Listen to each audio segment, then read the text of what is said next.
Fidèles internautes, bienvenue sur les plateformes de KR Info. Aujourd'hui, en émission Léoclé que nous allons animer en langue française, nous allons parler de la masculinité positive dans le cadre du projet Se défendre, mis en œuvre par l'initiative Panani Tougli pour le bien-être de la femme, en collaboration avec l'association Cri du Cœur pour l'équité et le développement. Alors pour en parler, nous recevons sur notre plateau les invités de marque. Il s'agit bien sûr de M. Bédare Ouedraogo. Il est chargé du programme à l'association Cri du Cœur pour l'équité et le développement. Également, Mme Sebata Saoudou, elle est présidente de l'association des femmes pour l'éducation, la solidarité, la santé et le développement. Bienvenue sur notre plateau. Merci. Bonjour. Merci. L'intitulé de votre projet, c'est défendre. Et le thème de ce projet, c'est masculinité positive, le rôle des hommes dans la lutte contre les violences sexuelles et sexistes. On voudrait d'abord connaître l'initiative de Panani Tougli pour le bien-être de la femme et l'association Cri du Cœur pour l'équité et le développement. Quel est son historique, quelle est sa mission et quels sont les domaines d'intervention? Tout d'abord, je vais commencer par Accède, dont je suis le chargé du programme. L'association Cri du Cœur pour l'équité et le développement Accède est une association créée le 6 janvier 2000 et qui a pour mission de lutter contre toute forme de violence et de travailler à ce que chaque citoyen, quelle qu'en soit sa classe sociale, puisse jouir pleinement de sa liberté et profiter aussi de tout ce qui est retombé de la société. C'est-à-dire c'est une association qui lutte contre toutes les formes de violence, qui promeut vraiment les valeurs cardinales en faveur des plus démunis, notamment les femmes, les enfants, les jeunes. Donc pour ces actions, vous avez parlé de l'historique et également des missions. Et pour aboutir, arriver à ces missions, Accède s'est donné comme rôle de promouvoir une éducation inclusive, de faire la formation professionnelle au profit des jeunes et femmes, de promouvoir une santé équitable, la protection contre les violences basées sur le genre et la protection de l'enfant, de promouvoir un écosystème, à savoir la protection de l'environnement et de bonnes pratiques agricoles, de faire la promotion de tout ce qui est valeur qui permet l'épanouissement des couches vulnérables et en particulier les personnes handicapées. Donc voici en quoi consiste vraiment la mission de Accède. Et comme zone d'intervention de l'association Cri du Cœur pour l'équité et le développement, c'est une association qui est nationale, qui intervient actuellement dans 3 régions, à savoir la région du plateau central, dont le siège est basé à Zorgo actuellement, la région de Koulisé, la région de Nakambe. Donc vraiment ce sont des zones d'intervention actives de Accède, mais en dehors de ces zones, il y a la région du Goulmou, l'Est, ex-l'Est, la région du Bankui, ex-Boukou du Mouhoun. Voilà. Donc ce sont des zones vraiment d'intervention de Accède. Maintenant, en tant que partenaire de l'initiative Panani Tougli pour le bien-être de la femme, il faut dire que le partenariat date depuis 2019, où Accède est partenaire de mise en œuvre des activités, des projets et programmes de l'association dirigée par des femmes leaders qui est basée à Ouaga, dans la région de Oubri et de Koulisé. Merci bien. Alors, quand on parle du projet Se défendre, quels sont les objectifs de ce projet? Pour le projet Se défendre, il faut dire que c'est un projet vraiment porté par IPBF et mis en œuvre en collaboration avec des partenaires dans 6 régions du Burkina Faso. Et le projet Se défendre, c'est comme son nom l'indique, c'est vraiment donner une voix aux jeunes filles et femmes de pouvoir s'exprimer, de pouvoir se défendre contre toute forme de violence orchestrée en leur rencontre. Et quand on prend le projet, les activités phares, nous sommes en train de réaliser une des activités phares parce que tout passe par la communication. C'est pourquoi le projet a opté pour vraiment des sensibilisations à travers des émissions radiophoniques. Le projet aussi fait des sensibilisations à travers des ciné-débats. Et je crois que dans l'émission passée, on a parlé aussi des espaces. Et on a dit du club ici et du club au niveau de la commune des Orgos. C'est-à-dire dans ces clubs, ce sont des filles leaders qui ont été formées sur vraiment des enjeux liés à leur vie, notamment en lien avec les violences basées sur le genre, les violences sexistes et sexuelles. Donc ces filles-là développent cette thématique à l'endroit de leurs camarades filles. Ces clubs-là sont implantés dans des établissements scolaires et également dans des centres de formation professionnelle. C'est pour dire que le projet a des activités phares, mais les acteurs clés, ceux qui sont engagés pour promouvoir ces actions, ce sont généralement les filles et les femmes. Il y a également des formations professionnelles que le projet offre aux jeunes filles et femmes, à savoir vraiment notamment l'entrepreneuriat. Parce que, quoi qu'on dise, si la femme n'est pas entreprenante, toutes ces actions qu'elle va mettre en œuvre vraiment seront vaines. Donc, le projet, entre autres ces actions, on peut ajouter également les plaidoyers que nous menons à l'endroit des leaders communautaires, des autorités locales, pour vraiment un changement de comportement. Madame Servata Sawadogo, ce matin on parle de masculinité positive dans la lutte contre les violences sexuelles et sexistes. Donc, que peut-on comprendre par masculinité positive? Ok, merci pour la parole. Avant tout propos, j'aimerais remercier l'association ACCED qui nous donne l'opportunité d'être là ce matin pour échanger sur ce thème. Nos remerciements également à Kaya Info qui nous permet d'être là et nous sommes très heureux d'être sur votre plateau. Alors, parlant de la masculinité positive, je dirais que c'est une approche qui invite les hommes à repenser les rôles traditionnels, à s'impliquer positivement dans la vie familiale et dans l'éducation des enfants, la santé et surtout la lutte contre les violences basées sur le genre.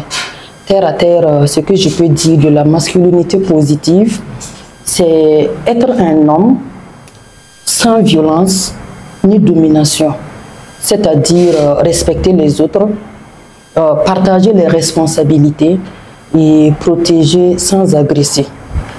Donc, c'est pour dire que la masculinité positive, c'est être un homme fort tout en restant juste et bienveillant. Merci. Être un homme fort tout en restant juste. Alors, quel est l'état actuel de la masculinité positive dans notre cher pays? Il faut dire que la masculinité positive, c'est nouveau dans nos pays parce que avant, c'était vraiment la domination de l'homme. Pour être considéré comme un homme, il faut vraiment être féodal. Il faut imposer. Il faut même faire peur. Mais bon, de nos jours, avec les différentes sensibilisations, avec les projets, de plus en plus, les voix s'élèvent pour demander aux hommes de s'impliquer davantage dans la vie familiale, à revoir les rôles et ainsi de suite. Donc nous pouvons dire que la masculinité positive n'est pas très bien connue et acceptée dans nos localités. Okay. Monsieur Bédard Ouedraogo, pourquoi pensez-vous qu'il est important d'impliquer les hommes dans cette lutte contre les violences sexuelles et sexistes? Donc, merci beaucoup. Je suis homme. Je pense que si je suis là pour parler de la masculinité positive, c'est pour que nous ne sentions pas vraiment légers quand on évoque cette thématique. Et pourquoi impliquer les hommes pour réussir? C'est parce que la majorité des cas de violences sexuelles et sexistes là sont perpétrés par les hommes. Et un mal, pour le vaincre, il faut associer vraiment l'auteur du mal. Donc les hommes étant à majorité les acteurs qui vraiment pensent que c'était normal de le faire si on arrive à les impliquer et s'ils s'engagent, nous pouvons réussir cela. Madame Sawadogo, alors si vous êtes femme, et de quelle manière les hommes peuvent s'impliquer dans cette lutte contre les violences sexuelles et sexistes? Déjà, je suis très contente d'entendre le chef de programme Accès dire que la majorité des violences sont commises par les hommes. Ça, c'est une réalité. Et en les impliquant, nous allons pouvoir vraiment lutter contre ces violences-là. Nous pensons que les hommes peuvent contribuer tout simplement en dénonçant. Il faut que les hommes eux-mêmes dénoncent ces violences-là. Parce que la plupart de ces violences sont commises par ces mêmes hommes-là. Donc s'ils commencent à dénoncer, et ça c'est déjà un grand pas. Et ensuite, il faudrait qu'ils accompagnent les victimes. Parce que nous savons que ces violences-là font tellement de victimes. Et si les hommes s'engagent à accompagner les victimes, ça aussi, ça peut aider. Ils peuvent également contribuer en montrant l'exemple. Il faut être exemple. Il faut montrer la voie à travers l'exemplarité et surtout aussi à travers l'éducation des enfants. Parce que quoi qu'on dise, les enfants sont les meilleurs élèves de leurs parents. Tout ce que vous faites à la maison, vous êtes homme, tout ce que vous faites à la maison, votre petit garçon qui est là, qui vous regarde, il apprend tout. Il n'a même pas besoin que tu lui dises, il faut faire ci, il faut faire ça. L'enfant apprend en regardant son papa ou ses parents agir. Donc, ils peuvent également contribuer à travers l'éducation. On dit surtout que l'enfant apprend par l'exemple.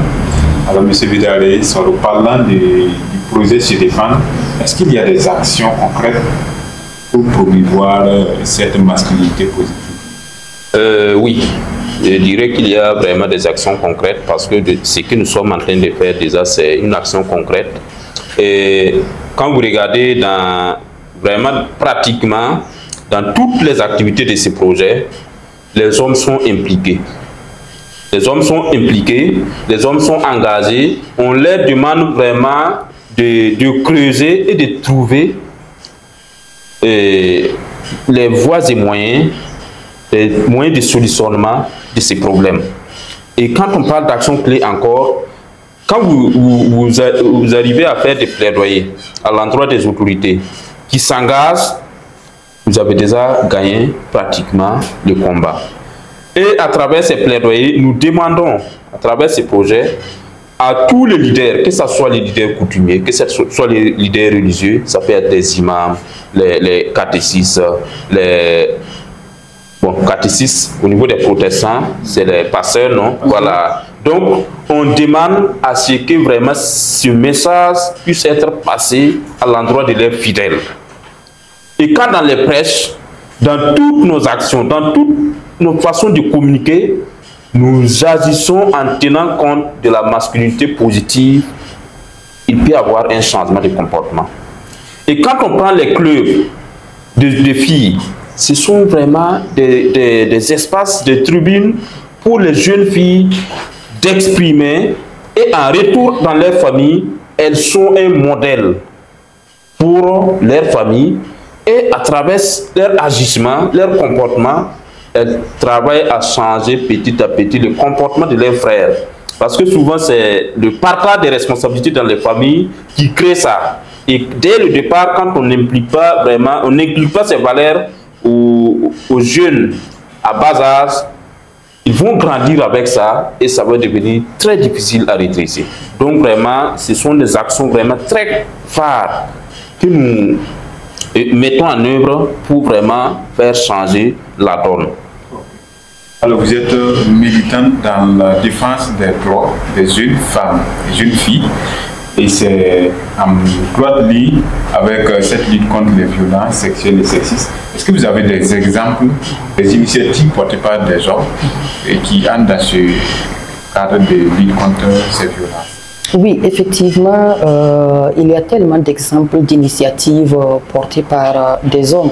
Pour commencer, votre voisin de gauche. Voilà, de plus en plus, on voit des responsables d'associations, des hommes s'engager vraiment à faire la sensibilisation sur la masculinité positive, sur les violences basées sur le genre.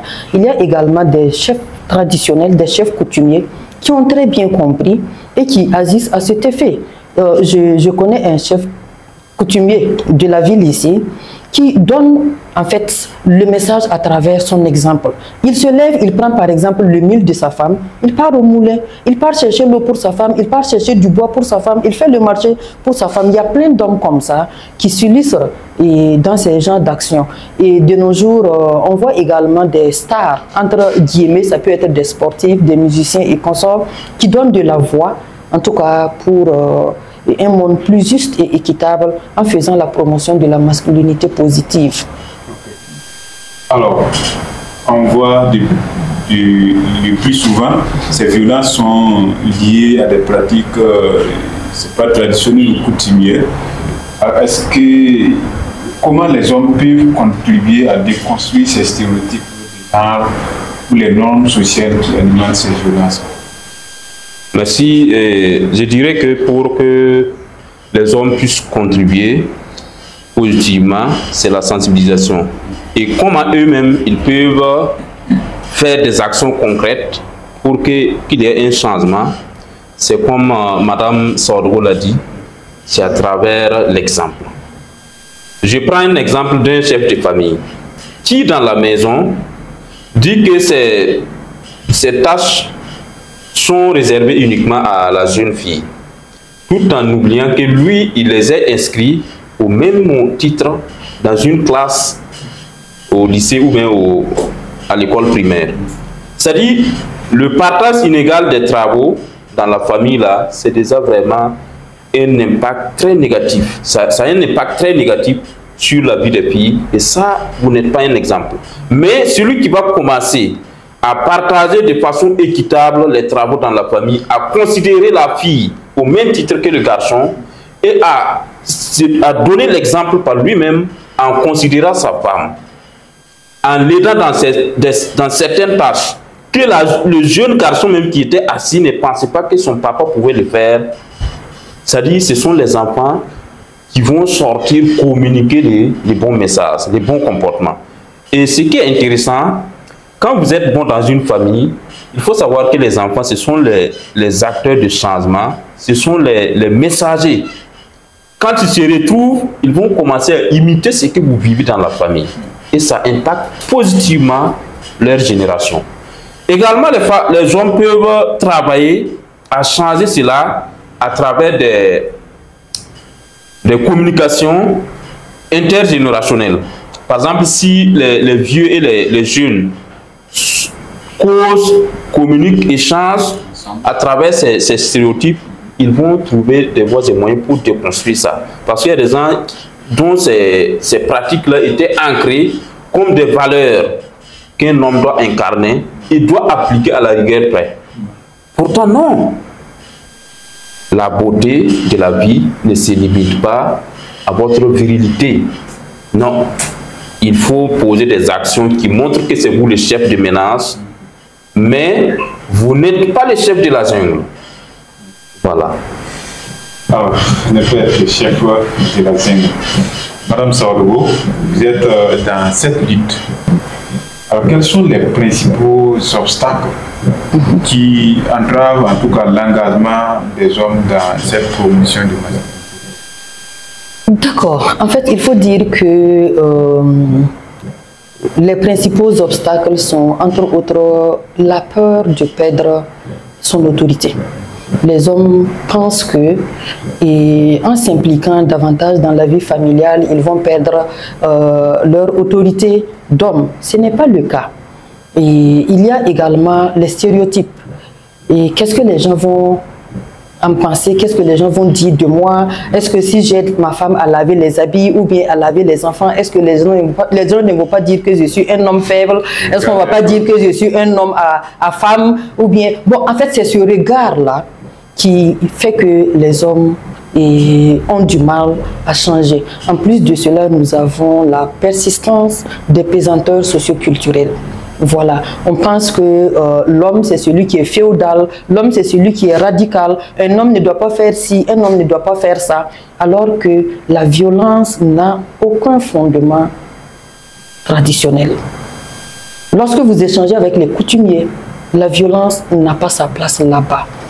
Lorsque vous échangez avec les religieux, ils vous diront non, l'homme doit s'impliquer dans la vie de la famille. Donc c'est vraiment ces raisons-là qui constituent des obstacles à la masculinité positive. Est-ce que vous avez d'autres obstacles à vous Oui, vraiment ce qu'elle a souligné, étant homme, sans vraiment qu'elle a donné la raison juste qui entrave vraiment les hommes dans leur engagement pour la masculinité positive. Elle a donné un exemple, par exemple, un homme qui s'engage vraiment dans cette lutte, ça va se sentir dans ses comportements. Le fait de dire elle a cité un exemple, un homme qui part moudre le mil au moulin pour sa femme, puiser de l'eau, qui fait la lessive.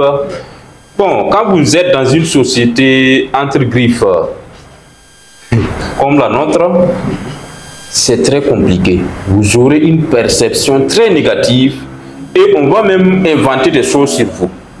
Et ce sont ces pesanteurs-là qui vont vous transformer négativement, quitte à ce que vous-même qui êtes un acteur engagé, vous allez devenir vraiment très féodal et au finish, vous allez promouvoir la violence envers vos femmes.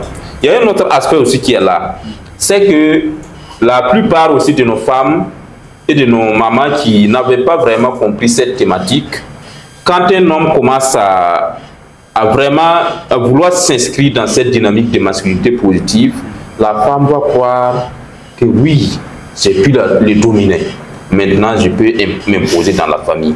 Et quand c'est comme ça, le jour que l'homme va se sentir vraiment être inférieur à sa femme, ou que la société, sa famille va l'interpeller sur certains de ses comportements qui n'honorent pas son image, c'est là maintenant qu'il y aura un changement, un réagissement qui va être très négatif pour la femme. Donc, l'homme, il est capable de changement positif, mais il faut encore impliquer les femmes, les sensibiliser pour qu'elles aussi, si l'homme va s'engager, qu'elles puissent vraiment les accompagner. Voilà. Alors, il y a cette résistance de certains hommes. Comment on peut amener ces hommes-là à accepter? Alors, je dirais qu'il faut continuer les formations, les renforcements de capacités, les sensibilisations. Parce que quoi qu'on dise, c'est lorsqu'on n'a pas très bien compris que ces résistances-là continuent. Donc ces sensibilisations doivent continuer jusqu'à toucher le dernier des hommes afin qu'ils puissent changer. Il ne faut pas oublier également la jeunesse parce que la vieille génération a du mal à changer. Comme le disent les Anglais, traditions die hard. Et il est très difficile de changer en fait les traditions. Donc les vieilles générations aura du mal à changer du jour au lendemain. Mais avec la jeunesse, si on continue les sensibilisations, les formations, c'est sûr que ces jeunes-là vont changer. D'autant plus qu'ils partent, ils fréquentent les mêmes écoles que les filles, ils reçoivent la même éducation que les filles.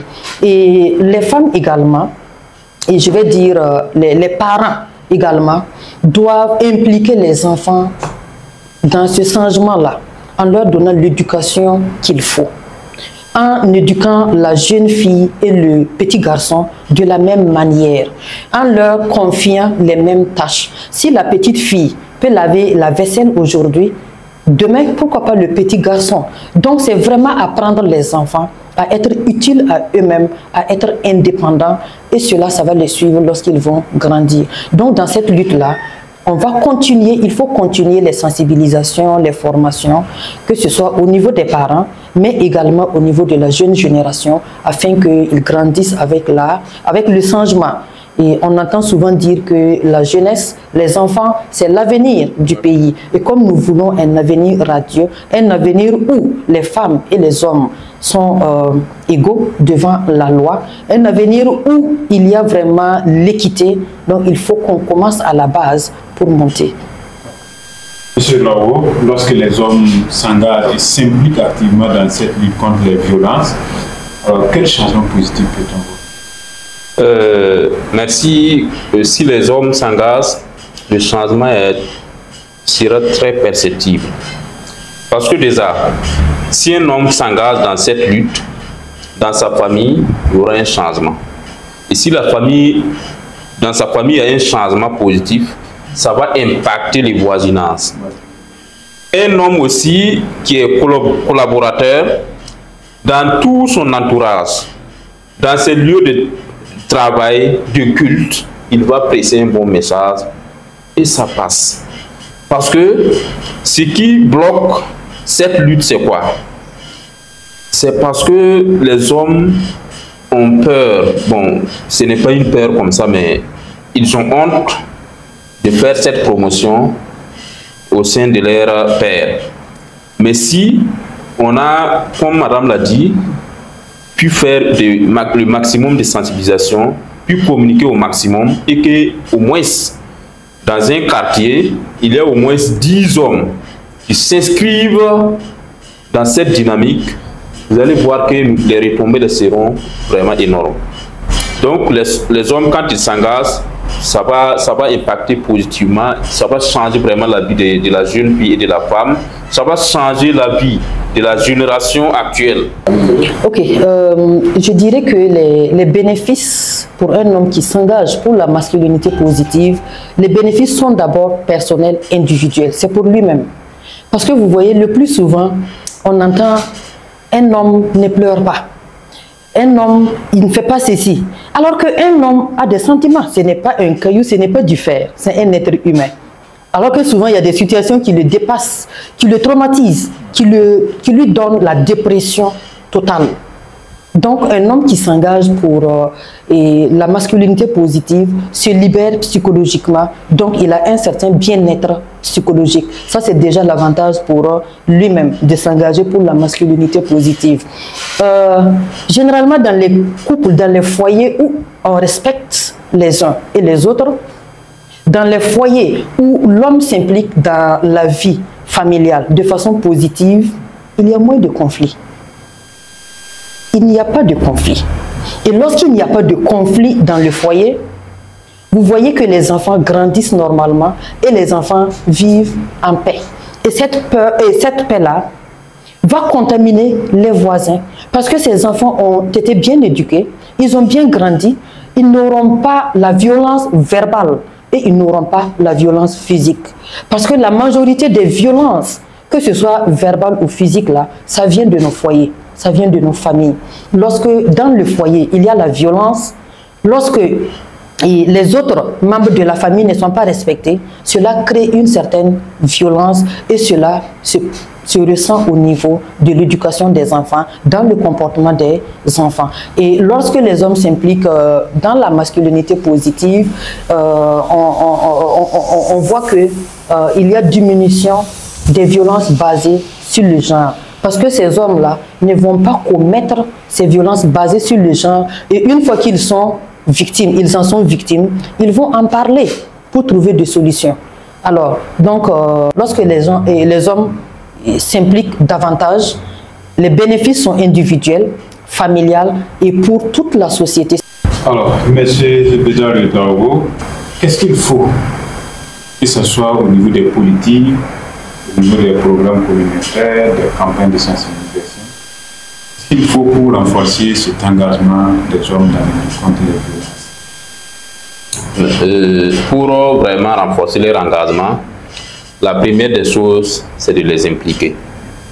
Voilà, parce qu'on aime à dire que tout ce qui se fait sans moi est contre moi. Si vous voulez que les hommes s'engagent, il faut les impliquer à la première ligne. Et c'est pourquoi nous sommes engagés et nous donnons de la voix pour ce changement. Pour que les hommes s'engagent aussi, il faut que toutes les politiques tous les programmes que nous allons élaborer, nous tenons compte des aspects qui peuvent vraiment être des facteurs qui alimenteront les violences sexuelles et sexistes. Et quand on prend, par exemple, ces programmes spécifiques, toutes les communications qui sont données dans ces programmes, c'est vraiment des communications qui apaisent, des communications qui motivent, des communications qui encouragent l'homme à se regarder lui-même, à se mirer et voir, ah, concrètement, il faut que je change. C'est qu'à travers ces programmes, il y a des gens qui ont du regret de ce qui s'est passé. Il y a des gens qui se sont vraiment donné la mesure de changer la donne dans leur famille.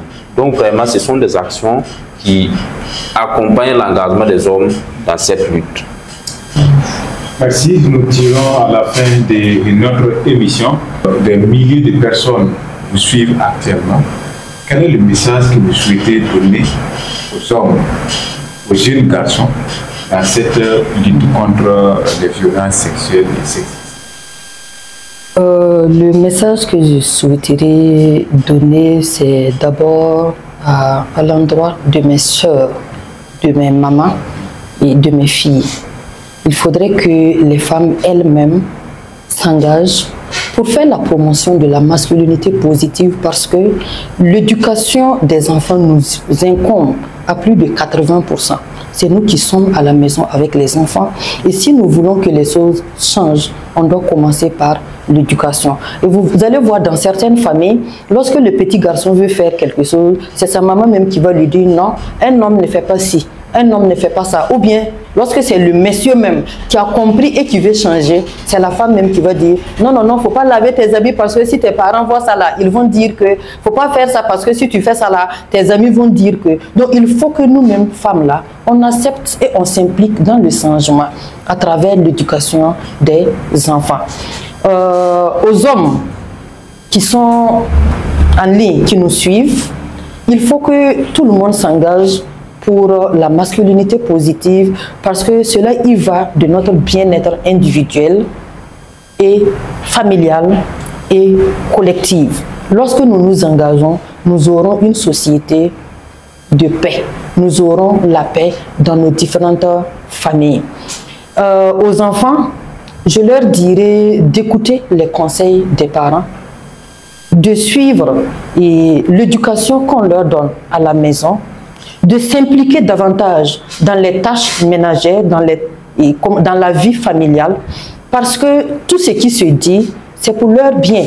Aujourd'hui, tu es avec tes parents et tu dis je ne fais pas ci, je ne fais pas ça. Mais demain ou après-demain, tu peux te retrouver dans le village de Kourbaka, juste un exemple, où tu es amené à exercer le métier d'enseignant ou d'infirmier, ou bien tu peux te retrouver à l'extérieur où on a d'autres cultures, où tu es obligé, par exemple, de préparer, faire la lessive, faire la vaisselle. Alors, pourquoi pas ne pas commencer très tôt, à bas âge? Parce que la génération que nous avons, c'est une génération qui a reçu la même éducation. Ce n'est pas la génération de nos parents où ce sont les hommes qui sont partis à l'école, qui ont appris certaines valeurs, et les femmes, c'est l'éducation traditionnelle. Cette génération-là, elles toutes reçoivent l'éducation moderne, où on leur demande vraiment d'embrasser ces nouveaux concepts-là qui font vraiment la promotion de l'égalité et de l'équité